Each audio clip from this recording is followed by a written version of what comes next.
Good morning, students, and my dear friends. I'm Dr. Shalini Shukla, and today is 1st of March 2022, Tuesday.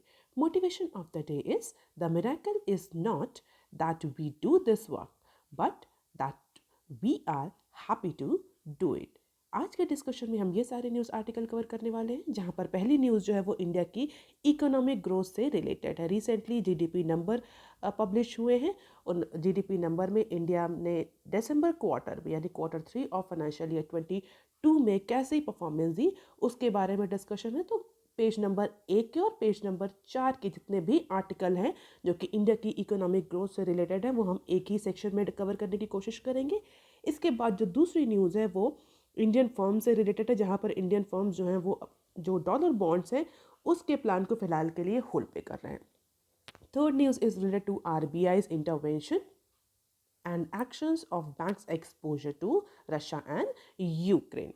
And apart from discussing all these major news, we will discuss some other news clips that are related to NCLT decision on future shareholders meeting.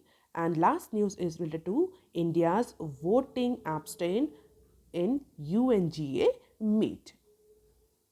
तो देख लेते हैं आज का पहला news article जो कि page number 1 पर दिया हुआ है। Economic growth slows to 5.4% in December quarter. So national statistical organisation NSO ने सेकेंड एडवांस एस्टिमेट जीडीपी के रिलीज कर दिए हैं मंडे को। और बिजनेस स्टैंडर्ड में आज की जो मैक्सिमम न्यूज़ है वो इसी जीडीपी एस्टिमेट्स के ऊपर है। तो हम सारी न्यूज़ को एक ही सेक्शन में कवर करने की कोशिश करेंगे। तो as per National Statistical Office, Indian economy grow at 5.4% in Q3 of financial year 22। तो दिसंबर क्वार्टर में इंडियन इकोनॉमी ने 5.4% के रेट से जीडीपी परफॉर्मेंस दी। And this number is actually not as per the expectation of most economists and most rating agencies. इतना low performance expectation किसी भी economist ने नहीं की थी. So this particular 5.4% economic growth is below the projection level of most economists. And as per the data, जो overall financial year 22 रहा उसकी जो ग्रोथ रही Q3 तक वो 8.9% रही, जबकि जो प्रोजेक्शन थे वो 9.2% के प्रोजेक्शन से जो अर्लियर एस्टिमेट से उसके अकॉर्डिंग कहा गया था कि इंडियन इकोनॉमी फाइनेंशियल ईयर 22 में अप्रॉक्सीमेटली 9.2% की ग्रोथ रेट से ग्रो करेगी। बट जो एक्चुअल आउटकम आया, जो एक्चुअल रिजल्ट आया, दैट इज 8.9%। तो इसको लेकर के एक्सपर्ट्स का ये कहना है कि जो एडवर्स इम्पैक्ट है थर्ड वेव का, उसकी वजह से ये थोड़ा सा स्लो डाउन इकोनॉमी में देखने को मिला है कि जो प्रोजेक्शंस थे इंडियन इकोनॉमी की ग्रोथ को लेकर के, उस हिसाब से इंडियन इकोनॉमी ने ग्रोथ नहीं की, क्योंकि थर्ड वेव का जो इम्पैक्ट पड़ा वो contact intensive sectors specially service sector पर ज़्यादा पड़ा। इसके अलावा कमोडिटी प्राइसेस और ग्लोबल सप्लाई चेन जिस तरह से डिस्टर्ब हुए, उसका इम्पैक्ट Q3 पर देखने को मिला। और एक्सपर्ट का ये कहना है कि यही सेम सिनेरियो Q4 यानी फोर्थ क्वार्टर में भी कंटिन्यू रहेगा because of the Russia Ukraine war.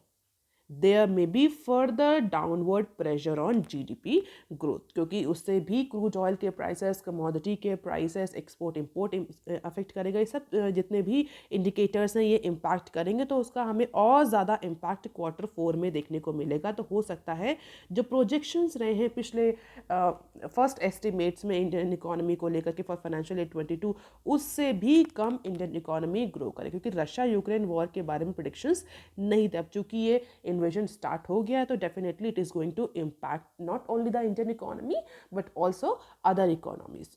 और अगर जो रीसेंट डेटा पब्लिश किया है NSO ने, अगर उसको हम क्लियरली देखें तो उसमें जो सर्विस सेक्टर है उसकी ग्रोथ रेट 8.2% रही, जबकि जो मैन्युफैक्चरिंग सेक्टर था वो ऑलमोस्ट स्टैटिक रहा। बहुत ज़्यादा इंप्रूवमेंट देखने को नहीं मिला पिछले क्वार्टर्स के कंपैरिजन में, क्योंकि वो सेमीकंडक्टर शॉर्टेज की वजह से मैन्युफैक्चरिंग सेक्टर बहुत ज़्यादा इम्पैक्ट रहा है, स्पेशली ऑटोमोबाइल और मोबाइल मैन्युफैक्चरिंग, जिसका इम्पैक्ट हमें Q3 में क्लियरली देखने को मिल रहा है as per the NSO data. अगर कंस्ट्रक्शन सेक्टर की बात करें, which is a labour intensive sector, वो 2.8% से कॉन्ट्रैक्ट हुआ, and that signalling the economic revival is yet to be on strong footing as per the NSO data. तो हालांकि expert का ये कहना है कि सर्विस सेक्टर बहुत ज़्यादा इम्पैक्ट हुआ, Q3 में because of the third wave of pandemic, लेकिन जो एक्चुअल डेटा है उसकी कहानी कुछ और ही। एक्चुअल डेटा ये कह रहा है कि सर्विस सेक्टर ने 8.2% से ग्रोथ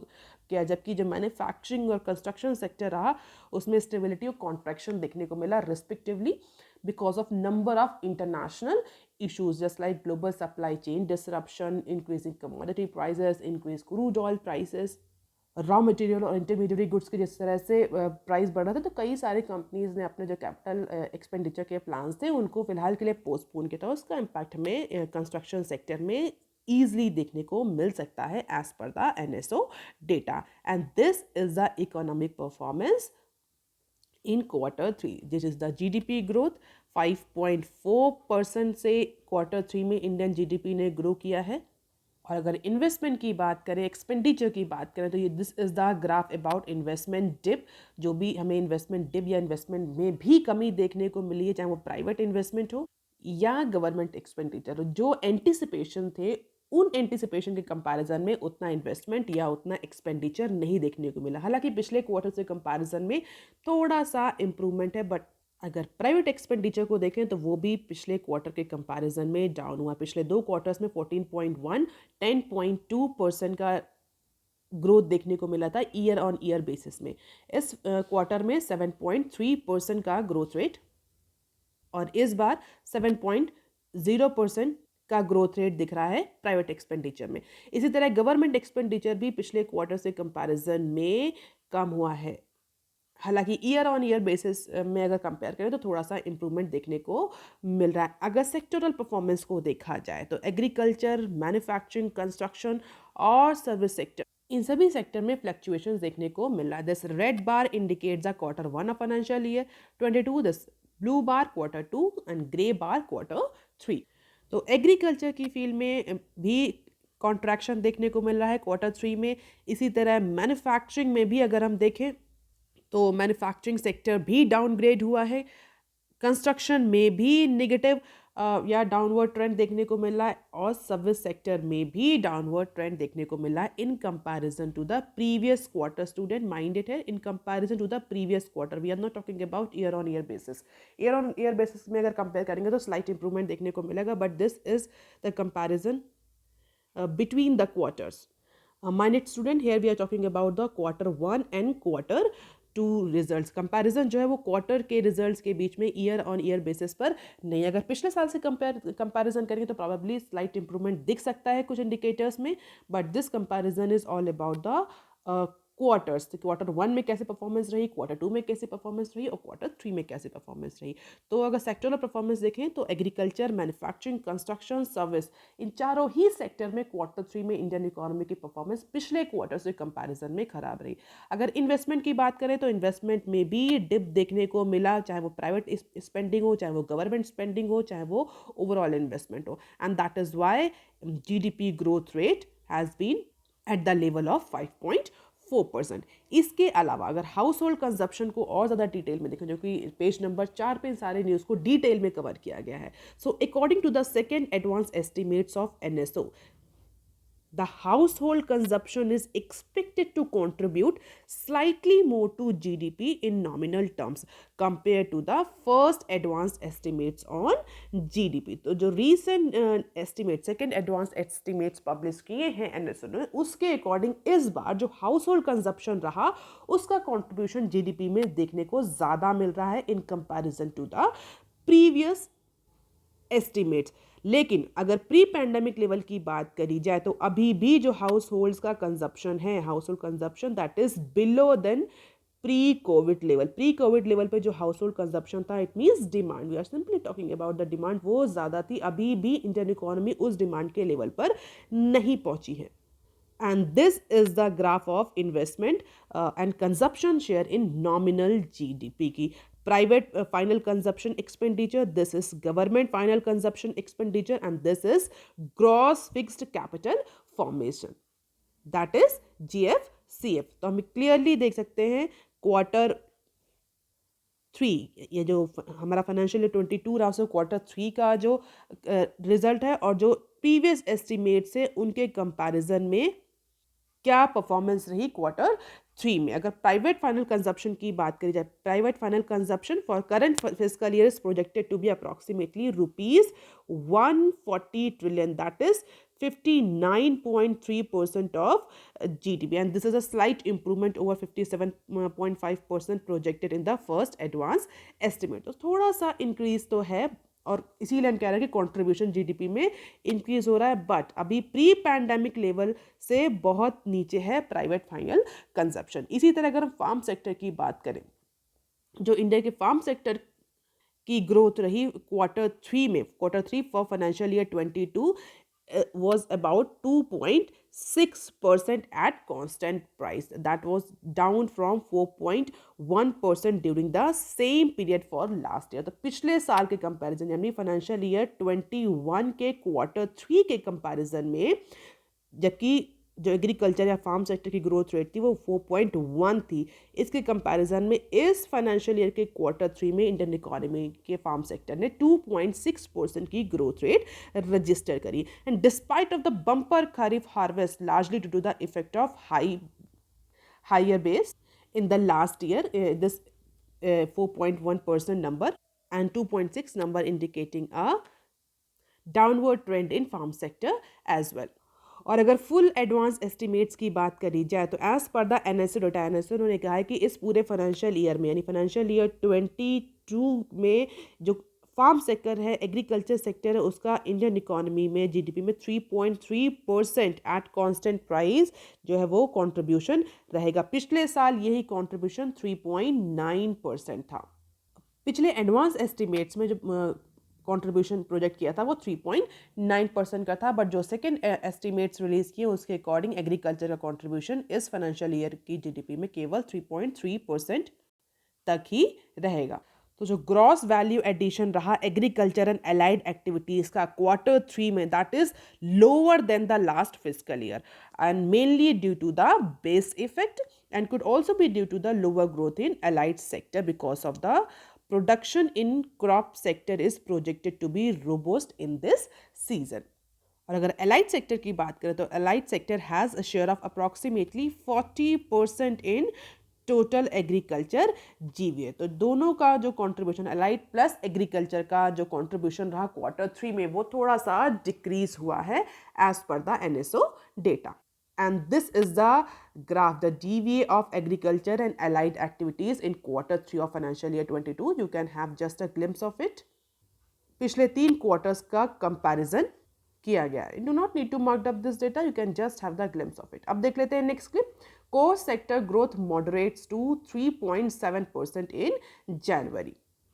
तो ये न्यूज़ भी इकोनॉमी से रिलेटेड है, तो इसको भी हमने सेम सेक्शन में कवर करने की कोशिश करी है। अभी हम बात कर रहे थे फार्म सेक्टर की, सर्विस सेक्टर की, कंस्ट्रक्शन की, इंडियन इकोनॉमी की जीडीपी प्रोजेक्शन की, but now this news is all about the core sector. I hope many of you might be knowing what is core sector and what is IIP. तो अगर India के 8 core industries की बात करी जाए तो जो कोर सेक्टर का आउटपुट रहा इस बार जनवरी में वो 3.7% रहा, जो कि पिछले मंथ में 4.1 था। तो इस बार हमें कोर सेक्टर की ग्रोथ में या कोर सेक्टर के आउटपुट में या 8 इंडस्ट्री जो कोर सेक्टर कहलाते हैं उनके आउटपुट में मॉडरेशन देखने को मिला, डाउनवर्ड ट्रेंड उसमें भी देखने को मिला, and that particular downward trend 4.1% to 3.7%, somewhere indicating the mild impact of Omicron-induced region-specific lockdown.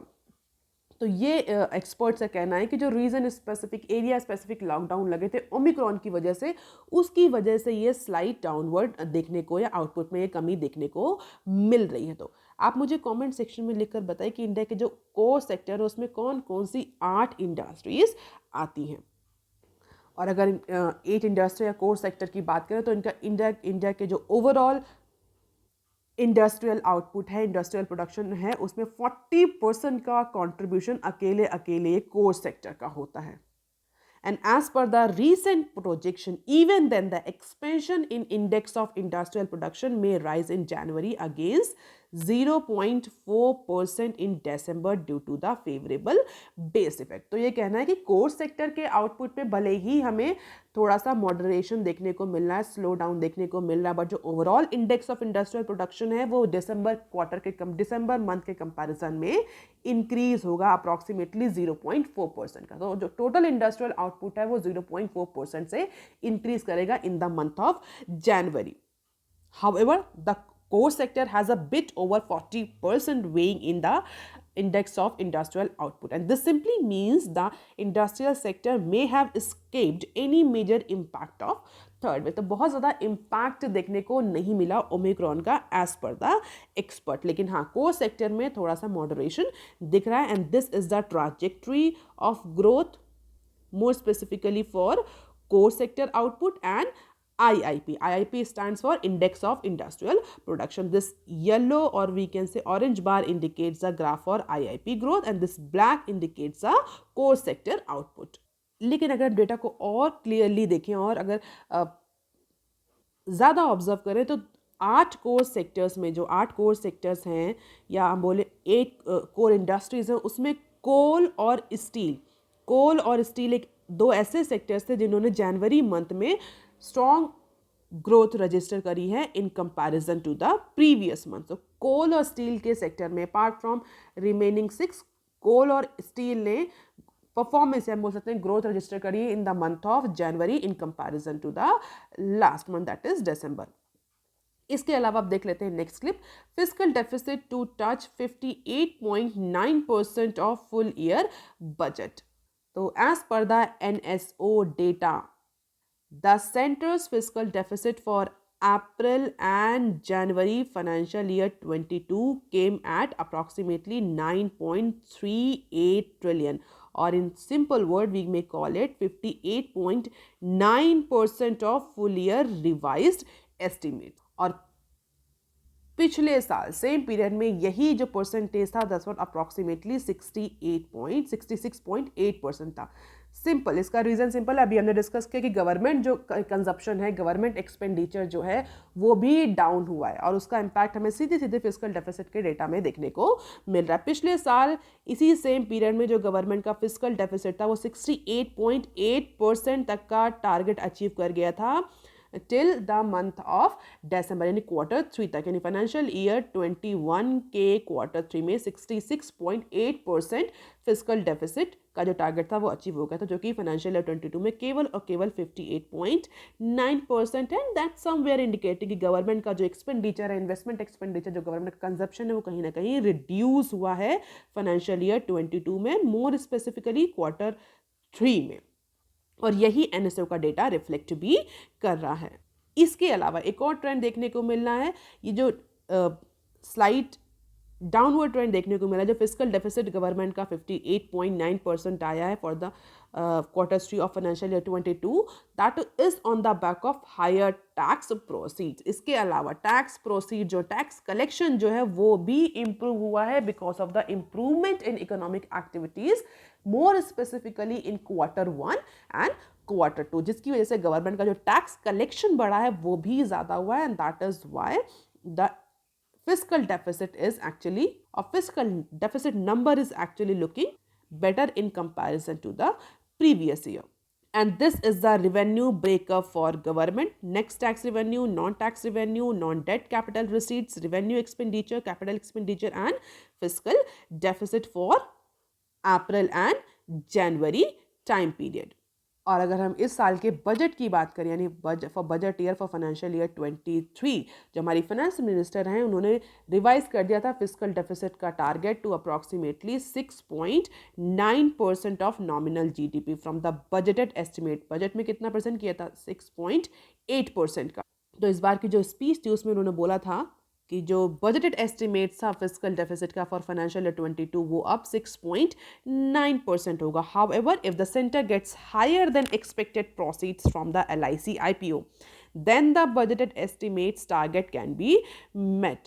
और अगर फाइनेंशियल ईयर 23 की बात करें तो फाइनेंशियल ईयर 23 के लिए जो बजटेड एस्टिमेट्स है फिस्कल डेफिसिट का वो अप्रॉक्सीमेटली 16.6 ट्रिलियन, इट मीन्स 6.4% का रखा गया है। Number of time we have discuss. तो पिछले साल 6.8% का फिस्कल डेफिसिट का टारगेट सेट किया गया था, जो बाद में रिवाइज करके 6.9% कर दिया गया। इस बार का यानी फाइनेंशियल ईयर 23 के लिए 6.4% का बजटेड एस्टिमेट्स रखा गया है for fiscal deficit. Let's see ये आगे आने वाले टाइम में रिवाइज होता है कि नहीं होता है। अब देख लेते हैं article number 2 that is given on page number 2 of business standard. Indian firms put dollar bonds plans on hold. So with the international market facing uncertainty, why international markets are facing uncertainty? Because of the Russia-Ukraine geopolitical tension, because Russia invade Ukraine and Western nations retaliated with the sanction. तो जो international markets है जितने भी जो specifically dollar और currency market में operate करते हैं, they are actually facing the uncertainty and definitely Indian companies are putting their all international fund raising plans on hold. फिलहाल ये जो इंडियन कंपनीज है जिन्होंने प्लान किया था कि Q3 या Q4 में वो इंटरनेशनल मार्केट से, ग्लोबल मार्केट से पैसा उठाएंगे, फिलहाल के लिए उन्होंने वो सारे प्लान्स को होल्ड पे कर दिया है क्योंकि there is a lot of uncertainty.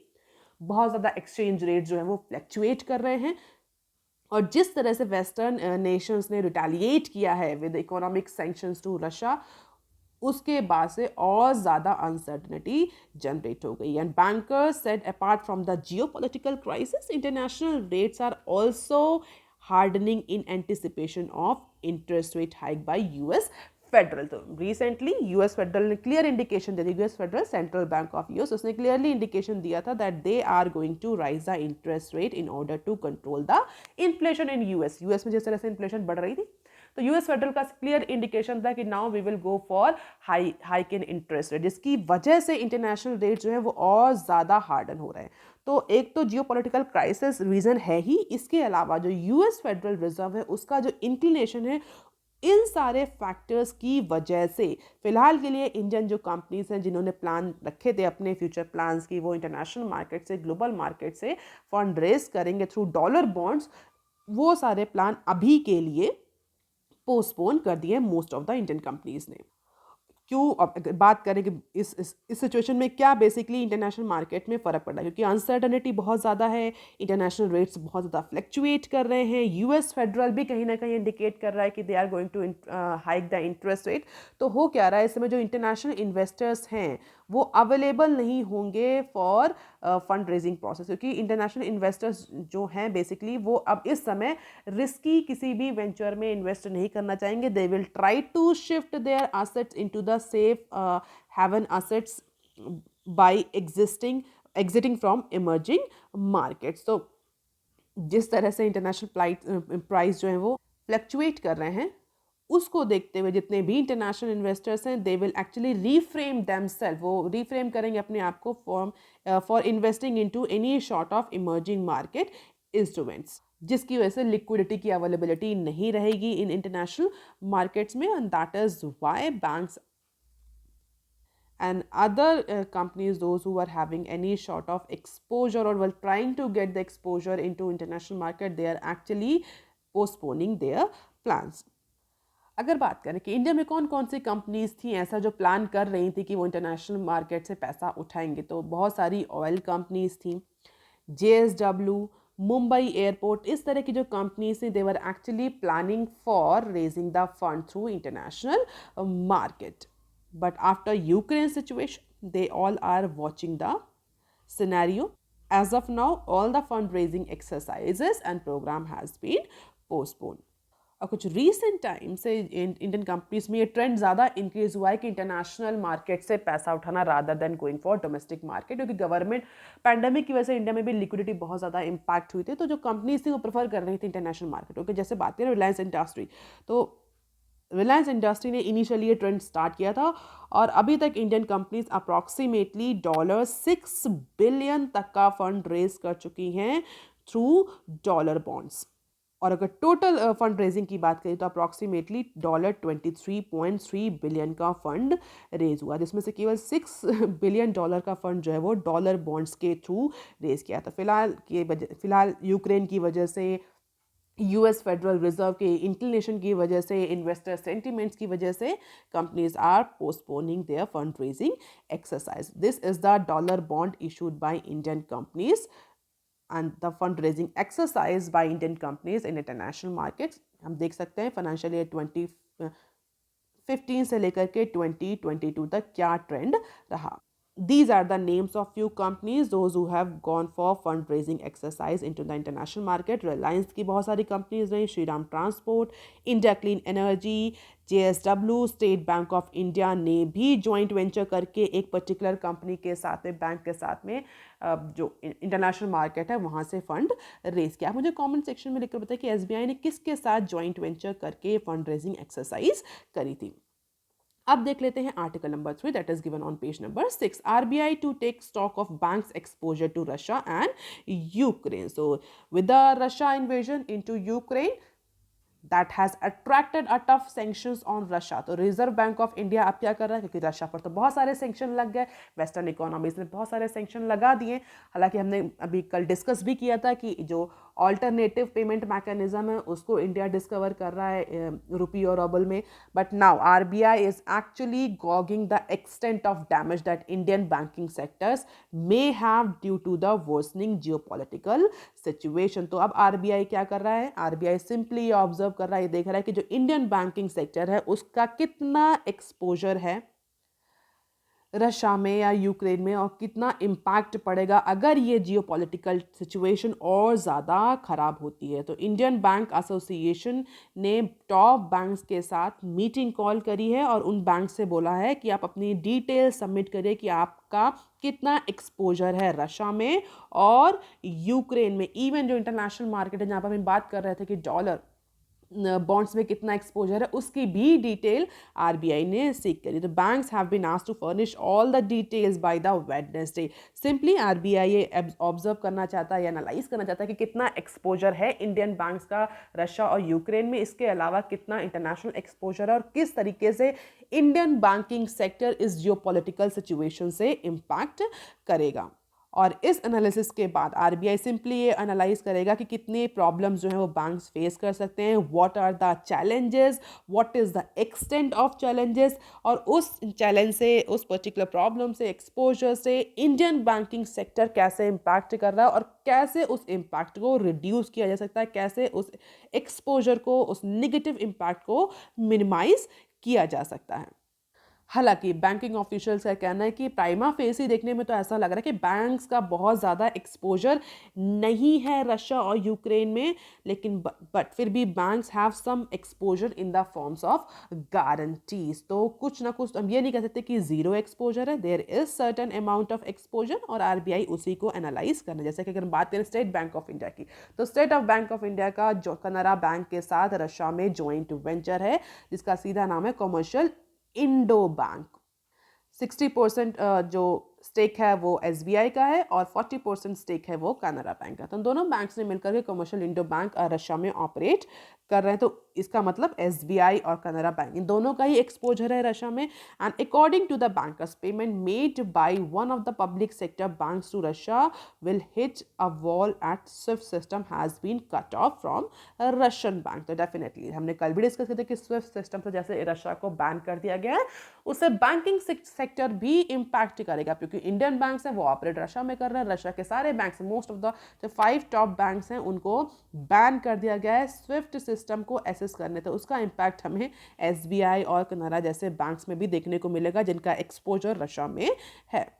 तो इन्हीं सारी सिचुएशन को RBI ने एनालाइज करने के लिए फिलहाल के लिए डेटा मांगा है। Apart from it, RBI on Monday sold dollar through public sector banks heavily in the current market, and which helped the Indian currency cut back losses it incurred in early trade. तो Russia की वजह से हमने discuss किया था कि जिस तरह से इंडियन रुपी और या US डॉलर, USD, INR का जो रेट जिस तरीके से इम्पैक्ट कर रहा था उसको थोड़ा सा मिनिमाइज करने के लिए रिसेंटली RBI ने पब्लिक सेक्टर बैंक्स के थ्रू डॉलर हैवली जो है वो सोल्ड किया है इनटू द करेंसी मार्केट, जिसकी वजह से थोड़ा सा जो इंडियन करेंसी है वो स्ट्रेंथन हुई है। जो लॉस हुआ इंडियन करेंसी को वो थोड़ा सा कम हुआ है, हम कह सकते हैं जो लॉस इनकर्ड हुआ थोड़ा सा वो रिकवर किया है because of this auction done by RBI. तो पिछले आरबीआई के इंटरवेंशन से पहले जो रेट था वो अप्रॉक्सीमेटली 75.72 था। आरबीआई जो रुपए था वो 75.29 से गिर करके 75.72% तक आ गया था, जिसकी वजह से जिसके इमीडिएटली बाद ही सेंट्रल बैंक ने ये इंटरवेंशन किया during the early trade hour. And this intervention by RBI has made the Indian currency close the day at 75.34 a dollar. तो 75.29 से 75.72 तक पहुंच गया था इंडियन रुपी, जिसके बाद आरबीआई ने इमीडिएटली इंटरवेंशन किया। Now dollar Indian rupees approximately 75.34 per dollar, तो down from 0.06% from its previous close. तो आरबीआई के इस इंटरवेंशन की वजह से थोड़ा सा हेल्प मिली है इंडियन करेंसी को। अब देख लेते हैं some other news clips. NCLT allows Future to convene share holders meet on RIL deal. So finally national company law tribunal ने ऑर्डर पास कर दिया जहां पर फ्यूचर ग्रुप ऑफ कंपनीज को अलाउ किया गया है कि वो शेयर होल्डर्स और क्रेडिटर्स की मीटिंग कन्वीन कर सकते हैं। For what? For seeking the approval for the scheme it signed in 2020 that allow the future group to sell its retail, logistic and warehouse business to RIL at ₹25,000 crore. कल की news में हमने discuss भी किया था कि रिलायंस ने टेक ओवर करना शुरू कर दिया है फ्यूचर ग्रुप्स के रिटेल बिजनेस को, लॉजिस्टिक बिजनेस को और वेयर हाउस बिजनेस को। हमने ये भी डिस्कस किया था कि एनसीएलटी में केस चल रहा है, दिल्ली हाईकोर्ट में केस चल रहा है। तो फाइनली कल एनसीएलटी ने फ्यूचर ग्रुप को अलाउ कर दिया कि अब आप शेयर होल्डर्स और क्रेडिटर्स की मीटिंग बुलाइए और उस मीटिंग में इस प्रपोजल को पास कराइए, जहां पर यह प्रपोजल था कि भाई आरआईएल को वेयर हाउस, लॉजिस्टिक और रिटेल का बिजनेस सेल कर दिया जाएगा 25,000 करोड़ के एवरेज में। पिछली बार भी एनसीएलटी ने अलाउ किया था, लेकिन उसी के इमीडिएटली बाद अमेजॉन ने केस फाइल कर दिया था इस पर्टिकुलर ऑर्डर पर, जिसके बाद से ये मीटिंग नहीं हो पाई थी। The petition now has been dismissed by NCLT and NCLT has said कि अब आप आगे बढ़ सकते हैं for this deal.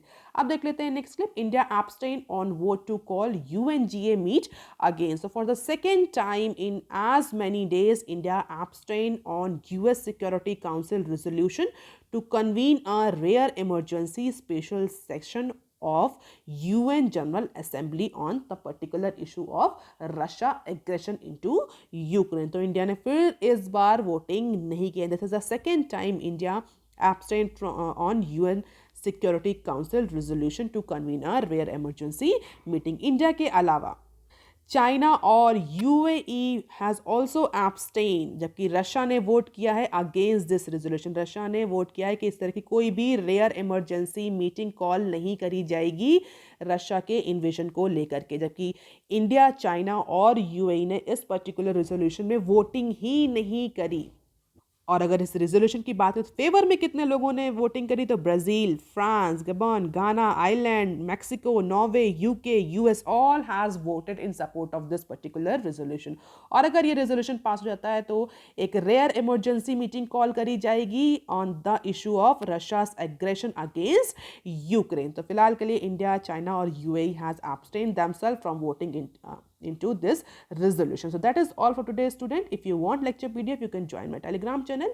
You can also follow me on other social media platforms. If you have any query and suggestion, you can write on comment section below. Please like, share and subscribe. Thank you. Have a nice day.